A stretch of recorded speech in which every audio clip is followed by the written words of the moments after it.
Y'all not gonna believe what's going on out here in these streets. They are trying to cancel DL Hughley, but we're not gonna let that happen, right?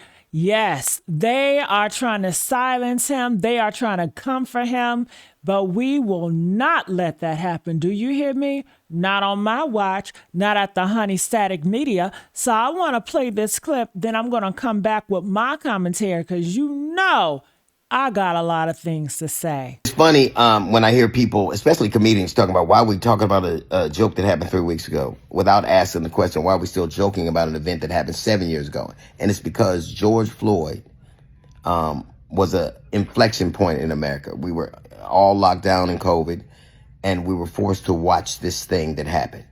This horrific thing. Everybody saw it. We were at home, and all of us were looking at the same things.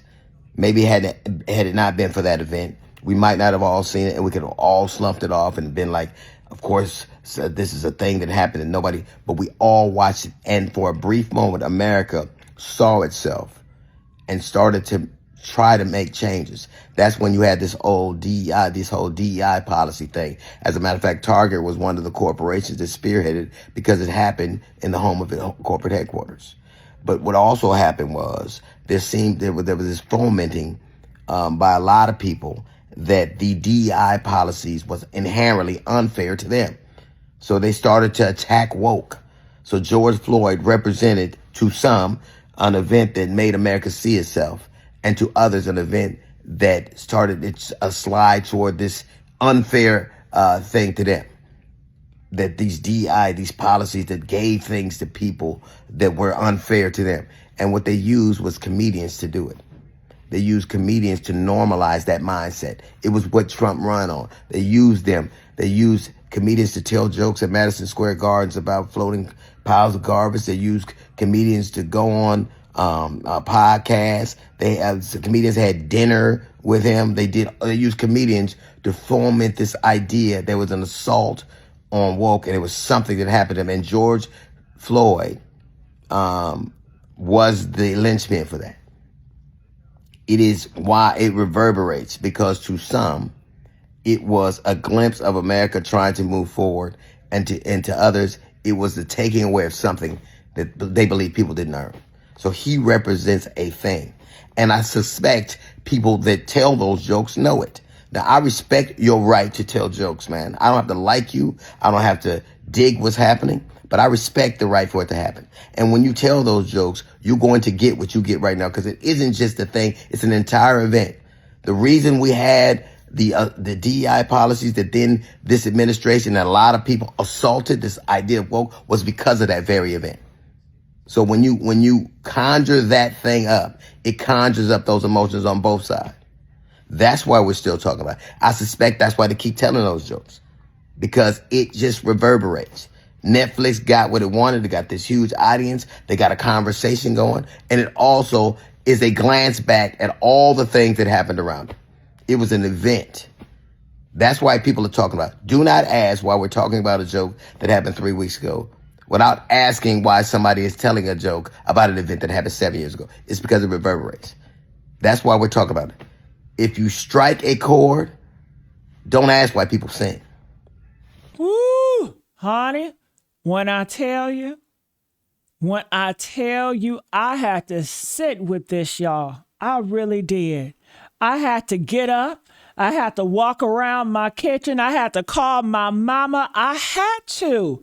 Y'all know how I get. Sometimes I do mess up my words. Sometimes I'm all over the place. But when I tell you what DL Hughley just did, oh my God, he named it. He named the thing I've been feeling in my chest for years and I couldn't articulate it. He said they use comedians. He said they use them to normalize this shit, y'all. He said Netflix got exactly what they wanted. Yeah. And when he said that,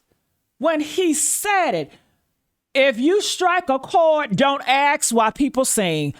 Honey, I felt it in my spine. I felt it in my everything. DL, baby, you spoke for me. You spoke for every Black person who sat in their living room during the lockdown and watched that man die. Who watched Floyd? Whoo! I told you I can't get my words right.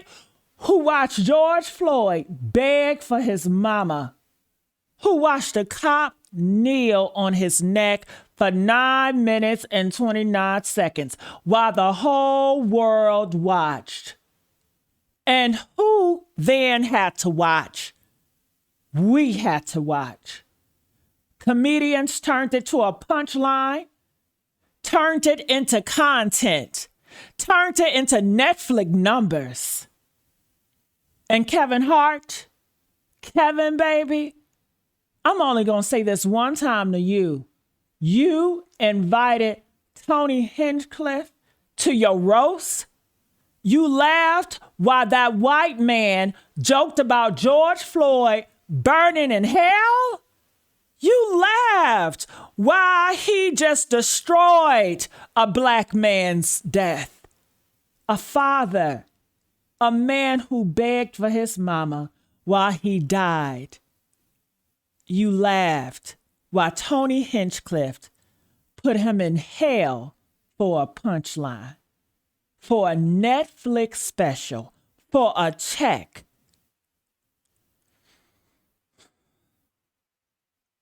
And you had a whole segment. They gave you a whole segment to respond, and you used it to tell Tony you wasn't gay. You didn't say he was racist. You didn't say the joke was wrong. I'm not gay. Honey, when I tell you the comments saw it, the people saw it, why was Kevin even laughing at that joke? That's what I want to know. Kevin Hart asks, what should we have done? That's what he asks. What should we have done? That's what Kevin Hart said. He could have said something, y'all. He didn't say he's not racist. And Gary Owen of all people, a white man with Black kids out here defending and laughing at jokes about a Black man being killed by a white man. And he got the damn nerve. He got the absolute nerve. Whoo! But DL saw the whole setup, y'all. He said George Floyd was, oh my God. He said some people saw an event that made America see itself. And some people saw an event that started a slide towards something unfair to them. And then used comedians, and they used y'all to push that damn narrative, to attack woke, to attack DEI, to make MAGA feel comfortable. And Netflix sat back and collected the damn checks. And the comments. When I tell you the comments went harder than I even expected, they told jokes about Trayvon Martin and Michael Brown. These ain't jokes. It's a way for them to dehumanize a community under the disguise of comedy. Yeah, it is a way for them, people, to dehumanize a community, us, under the disguise of comedy. They know what they're doing, y'all. Racism sells and gives them proximity to power. They know exactly what they're doing. And this one, honey, it broke me. The comedian world has the flu like so much more of America. Kevin Hart is the symptom of the disease. Yes, he is. Or the virus. Okay? Kevin Hart is the symptom. And I carry that with me. I carry the weight of knowing that our own can be used against us. That the machine don't care who operates it, long as the machine keeps running. That Netflix don't care who gets hurt, long as the views go up, that George Floyd daughter one day gonna see that roast, y'all. She gonna see it. She gonna see grown men laughing at her daddy's death for ratings. And she's gonna carry that too. But D.L. Hughley, he refused. He stood outside the machine and he named it. He said, I respect your right to tell jokes, but when you tell jokes, you're going to get what you get. That's not a threat. That's a warning from a man who's seen too much. That's a war coordinate telling you where the bombs are. And I'm telling you now, I'm telling you because DL told me, and the comments told me, and my spirit told me, we don't move. We don't forget. We don't accept death, Black death, as a punchline.